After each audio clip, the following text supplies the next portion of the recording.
हाँ जी, देखो अगली थ्योरम है हमारे पास converse of mid point theorem. इस converse of mid point theorem की स्टेटमेंट देखो क्या दे रखा है, line drawn through the mid point of one side of a triangle parallel to the another side bisect the third side. ध्यान से देखना, इसकी जो लैंग्वेज है वो मैं साथ के साथ आपको समझा देता हूं। एक ट्राइंगल है एबीसी, इस एबीसी में कह रहा है किसी भी एक साइड के मिड पॉइंट से एक लाइन ड्रॉ करनी है। तो मैं मान रहा हूं ये डी मिड पॉइंट है ए बी का, ठीक है। इससे मैं क्या कर रहा हूं, एक लाइन ड्रॉ कर रहा हूं जो कि क्या है, the line drawn through the mid point of one side of a triangle parallel to the another side. वो अनदर साइड कौन सी है यहां पर, वो अनदर साइड है ये वाली। तो यहां से मैं मिड पॉइंट से एक लाइन ड्रॉ कर रहा हूं जो कि पैरेलल है बीसी के, ठीक है। तो वो थर्ड साइड को क्या करेगी, बाइसेक्ट करेगी। ये प्रूफ करना है, थर्ड साइड को बाइसेक्ट करेगी, मतलब ए इक्वल टू ई सी मुझे प्रूफ करना है। फिर से देख लो, एक ट्राइंगल एबीसी में किसी भी एक साइड के मिड पॉइंट से एक लाइन ड्रॉ अगर मैं करूं और वो एक साइड के पैरेलल हो और सामने वाली साइड को क्या करेगी, वो बाइसेक्ट करेगी, ठीक है। ये प्रूव करना है। तो वही स्टेटमेंट में लिखा है, line drawn through the mid point of the one side of a triangle parallel to the another side bisect the third side, ठीक है। तो हमारे को टू प्रूफ में क्या देगा, गिवन में क्या देगा, triangle ABC in which D mid point है हमारा, डी क्या है हमारा mid point of A B, और डीई क्या है, parallel to BC. DE parallel to क्या है, बीसी। और प्रूफ क्या करना है, A E equal to E C proof करना है। A E is equal to E C, यही प्रूव कर रहा था ना कि ये जो लाइन मिड पॉइंट से मैं ड्रॉ कर रहा हूं जो कि इस साइड के पैरेलल है, तो सामने वाली साइड को क्या करेगी, बाइसेक्ट, मतलब ए ई इक्वल टू मुझे ई सी प्रूफ करना है, ठीक है। ये क्लियर हो गया जी। अब इसमें देखो करना क्या है, सबसे पहले मैं एक कंस्ट्रक्शन करने जा रहा हूं। वो क्या कंस्ट्रक्शन करने जा रहा हूं, ये सी से मैं एक लाइन ड्रॉ कर रहा हूं जो कि इसके पैरेलल होगी बीडी की। तो यहां से सी से पैरेलल मैंने एक लाइन ड्रॉ कर दी, C F parallel to B D and join E F. तो मैं एक लाइन ड्रॉ कर रहा हूं, line draw a line C F parallel to B D and join E F. Join E को एफ से जॉइन कर दिया, ठीक है। अब हम स्टार्ट करेंगे प्रूफ, ठीक है। अब आपको अब पहले देखना है, समझना है, उसके बाद लिखना, आराम से समझो। इतना ओके हो गया कंस्ट्रक्शन तक। अब देखो क्या कर, आपको पता है डीई, अब देखो मैं अभी क्या करने जा रहा हूं, सबसे पहला काम है मैं प्रूफ करने जा रहा हूं D F C B parallelogram दिखाने जा रहा हूं मैं। इसको डी एफ सी बी को पैरेललोग्राम, दो स्टेप में बात करूंगा। डी एफ सी बी को पैरेललोग्राम दिखाऊंगा और उसके बाद ये वाली जो ट्राइंगल है और ये वाली ट्राइंगल, इनको दिखा दूंगा कॉन्ग्रुएंट। दो स्टेप के बाद आपका प्रूफ हो जाएगा जो आपको चाहिए क्या, ए ई इक्वल टू सी ई दिखाना है ना। तो देखो ए ई इक्वल टू सी ई कब आएगा, जब ये दोनों ट्राइंगल कॉन्ग्रुएंट हो जाएगी बाय सीपीसीटी से। ए ई किसके बराबर आ जाएगा, सी ई के बराबर आ जाएगा। कैसे, अगर ट्राइंगल ए डी ई और सी एफ ई ये दोनों ट्राइंगल क्या हो, कॉन्ग्रुएंट हो जाए। तो सबसे पहले इसको कॉन्ग्रुएंट करने से पहले मैं क्या करने जा रहा हूं, बी सी एफ डी को मैं एक पैरेललोग्राम दिखाने जा रहा हूं। कैसे दिखाऊंगा आपको पता है, पैरेललोग्राम दिखाने के, किसी भी क्वाड्रिलेटरल को पैरेललोग्राम दिखाने के कितने तरीके, दो तरीके। एक तो किसी भी क्वाड्रिलेटरल के दोनों पेयर पैरेलल दिखला दो अपोजिट, ये वाली साइड भी पैरेलल दिखला दो और ये वाली साइड भी पैरेलल दिखा दो। दूसरा मेथड, कोई भी एक पेयर पैरेलल और इक्वल दोनों दिखला दो, पैरेलल भी दिखला दो और इक्वल भी दिखला दो, कोई भी एक पेयर, ठीक है। फिलहाल के लिए इसमें मैं आपको बताता हूं, इसमें दोनों पेयर पैरेलल करने जा रहा हूं। कैसे, डीई पैरेलल टू बीसी तो आपका गिवन ही था, ये देखो DE parallel to BC, diagram में देख ही रहे होगे, डीई पैरेलल टू बीसी है।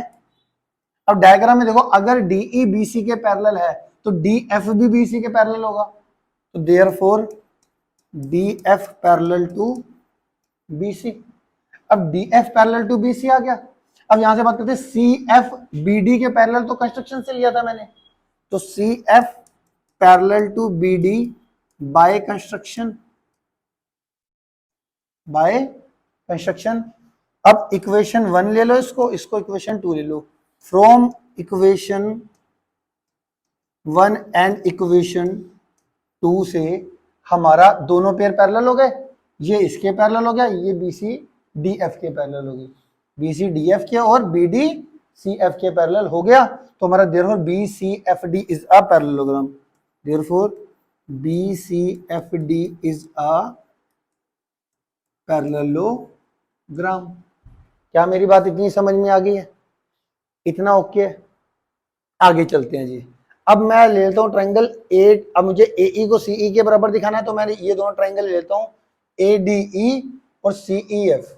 ठीक है, A D E, triangle A D E और C E F, triangle A D E, triangle A D E and C E F. Triangle A D E और C E F के अंदर आप देख लो, triangle A D E और C E F के अंदर मैं कॉन्ग्रुएंसी कैसे कर रहा हूं। देखो हमारे को, क्योंकि ये B C F D parallelogram थे, तो B C F D parallelogram है, तो आप ये कह सकते हो कि भाई ये जो सी एफ है ये बी डी के बराबर होगा। अगर पैरेललोग्राम है तो अपोजिट साइड इक्वल होती है ना, C F is equal to B D हो जाएगा। ये आगे जी, अच्छा बी डी ए डी के बराबर है, बी डी किसके बराबर है? क्योंकि डी मिड पॉइंट था, है ना, तो B D is equal to A D है, क्योंकि D is a mid point. तो इस हिसाब से मैं ये कह सकता हूं सी एफ बी डी के बराबर, बी डी ए डी के बराबर, तो सी एफ ए डी के बराबर हो जाएगा, सी एफ बी डी के बराबर, बी डी ए डी के बराबर, तो सी एफ हमारा किसके बराबर हो जाएगा? ए डी के बराबर। तो इसके आगे हम लिख सकते हैं देयरफॉर सी एफ किसके बराबर हो गया? ए डी के बराबर हो गया। अब इस ट्रायंगल पे आ जाओ, इन दोनों ट्रायंगल में सी एफ ए डी के बराबर आ गया, ठीक है, सी एफ किसके बराबर आ गया? ए डी के बराबर। प्रूव्ड अर्लियर लिख लेना, अर्लियर लिख लो, या इक्वेशन 1 दे के फ्रॉम इक्वेशन 1 लिख दो, जो भी है। 1 2 था ना, इसको 3 दे दो, या फिर फ्रॉम 3 से लिख सकते हो, बात सेम ही है। प्रूव्ड अर्लियर लिख लो या फिर फ्रॉम 3 लिख लो। C F is equal to A D, एक ये आ गया। दूसरा अगर मैं ये बात कहूँ, ये वाला एंगल और ये वाला एंगल ये वर्टिकली अपोजिट एंगल है इन ट्रायंगल में, तो इसको मैं नाम दे रहा हूं एंगल 1 का, इसको एंगल 1 का देता हूं, इसको एंगल 2 का दे देता हूं। ये एंगल 1 है और ये एंगल 1, ये वाला एंगल 1, ये वाला एंगल 2। तो एंगल 1 एंगल 2 क्या हो गया हमारा? Vertically opposite angle. ठीक है, फिर आगे चलते हैं जी। अभी आपने ये बताया था कि बी सी एफ डी एक पैरेललोग्राम है, तो ये जो सी एफ है और बी डी ये पैरेलल है, पैरेलल थे ना ये, तो यहाँ पे मैं लिख सकता हूँ सी एफ और पैरेलल टू बी डी है। तो देयरफॉर सी एफ जो हुआ वो अगर बी डी के पैरेलल है तो ए डी के भी पैरेलल होगा, क्योंकि बी डी और A D same he line पे लाई कर रहे हैं। तो अगर सी एफ बी डी के पैरेलल है तो ए डी के भी पैरेलल होगा, तो यहाँ C F parallel to A D आ गया। और अगर C F parallel to A D है तो मैं ये लिख सकता हूँ, ये वाला एंगल 3 ले लेता हूँ, इसको एंगल 4 ले लेता हूँ, ऑल्टरनेट इंटीरियर एंगल इक्वल हो गए, क्योंकि ये लाइन और ये लाइन क्या है?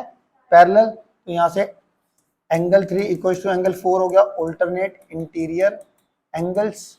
अब हमारा देखो एक इक्वेशन हमारी ये है, इसको मैंने 3 नाम दे दिया इक्वेशन, ये 3 तो दे ही दिया था ना, इसको 4 दे देते हैं। चलो ये 4 हो गया, ये 5 हो गया और ये वाली 6 हो गई। 4 5 6 इक्वेशन में आप देखो इन दोनों ट्रायंगल में ये वाला एंगल इसके बराबर है, ये वाला एंगल इसके बराबर है, और ये वाली जो साइड है AD वो किसके बराबर है? CF के बराबर है। तो देखो किसी भी एक ट्रायंगल को फोकस करो, ये एंगल और ये साइड AAS लग रहा है, एंगल साइड। इधर भी देखो एंगल ये साइड AAS क्राइटेरिया से ये दोनों ट्रायंगल क्या हो जाएगी? कॉन्ग्रुएंट। और बाइसिपिसिटी से AE किसके बराबर आ जाएगा? EC के। यही हमें प्रूफ करना था। तो ट्रायंगल ADE है ना। Triangle ADE is congruent to CFE।